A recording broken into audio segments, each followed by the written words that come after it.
10 hivers s'étaient écoulés depuis l'offrande faite aux Samis. 10 hivers durant lesquels ils avaient appris à connaître leur nouvelle demeure, Sa-me-anem. Après la Saint-Antonin, 2 choix avaient été proposés à ce peuple de la toundra. Rejoindre l'une des planètes phénoscandiennes au climat tempéré ou devenir pleinement indépendant en colonisant un monde subpolaire, livré à une faune préhistorique réintroduite, mammouths laineux, rhinocéros géants, tigres à dents de sabre et d'autres encore. Les Samis n'avaient pas hésité.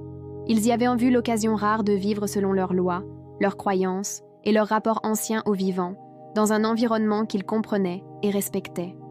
La planète qu'ils avaient choisie se trouvait à la périphérie des mondes habités, loin des centres de pouvoir. Un terminus lointain, austère, mais profondément désiré. Pourtant, les nobles de toute l'humanité rêvèrent d'y être invités. Participer à une chasse aux mammouths sur Sa-me-anem était devenu un privilège presque royal, tant le coût du séjour était prohibitif. Conséquence assumée de la volonté Sami de rester à l'écart des influences étrangères. Depuis la Saint-Antonin, la viande de mammouth était devenue un mets rare, presque mythique, plus cher encore que le caviar de l'ancienne terre. Son élevage était trop complexe pour une humanité ayant renoncé à l'agro-industrie de masse. Seuls les Samis savaient maintenir l'équilibre. Les échanges avec l'extérieur étaient strictement contrôlés, protégés par de puissantes guildes marchandes, tziganes comme Touaregs, qui avaient tout intérêt à préserver cet équilibre fragile, profitable aux marchands autant qu'aux chasseurs. Aslat Gaup était un holm moche, un homme accompli. C'était sa 6e chasse aux mammouths. Il avait connu les terres ancestrales, aujourd'hui perdues, et ce monde nouveau, presque parfait pour son peuple. Il avait quitté le village d'hiver à l'aube, laissant derrière lui son épouse enceinte de leur 3e enfant, entouré par les femmes de ses frères et par sa mère. Aslat marchait avec son père, ses oncles, ses frères et ses cousins.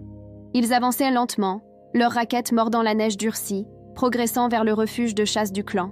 Ils avaient décidé d'abattre l'un des rois des steppes. Sa chair nourrirait le clan tout l'hiver, sa peau les vêtirait durant de longues saisons, et son ivoire, très recherché par les artisans de nombreux mondes, assurerait les échanges nécessaires. En général, ils en chassaient 2 ou 3 par hiver, un pour le clan, les autres servant à payer la protection des guildes. Ils atteignirent le refuge à la tombée de la nuit.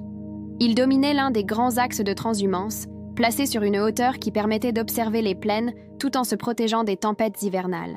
Après s'être installés, ils préparèrent le repas.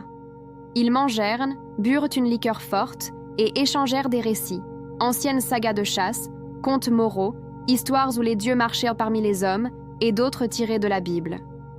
À minuit, tous s'endormirent, sauf le veilleur chargé d'entretenir le foyer.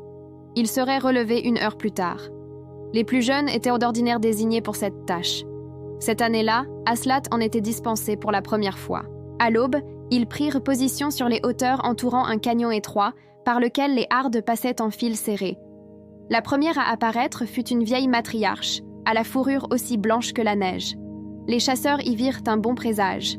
Le troupeau suivait, massif, silencieux.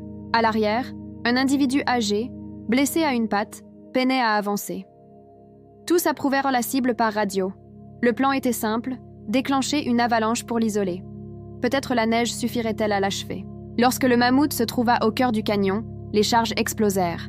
La neige s'effondra, coupant toute retraite. Les hommes tirèrent ensemble. Le troupeau tenta d'appeler le traînard, mais face à l'avalanche, il comprit et poursuivit sa route. L'animal était affaibli, mais vivant. Les Samis tirèrent avec précision, visant les organes vitaux afin d'abréger ses souffrances. Ce fut Aslat qui porta le coup final. Le mammouth gisait là, immense. Le clan passerait l'hiver à l'abri du manque, et la vente de l'ivoire leur permettrait d'acquérir ce qui leur ferait défaut. Aslat posa la main nue sur la fourrure encore tiède. Autour de lui, les hommes s'étaient tus.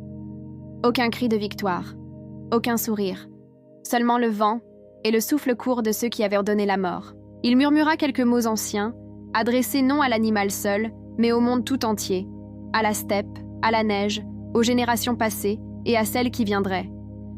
Puis il traça sur la glace, avec la pointe de son couteau, un signe simple, celui du passage, rappelle que toute vie donnée lie celui qui reçoit. Un instant, chacun posa la main sur le mammouth, en silence.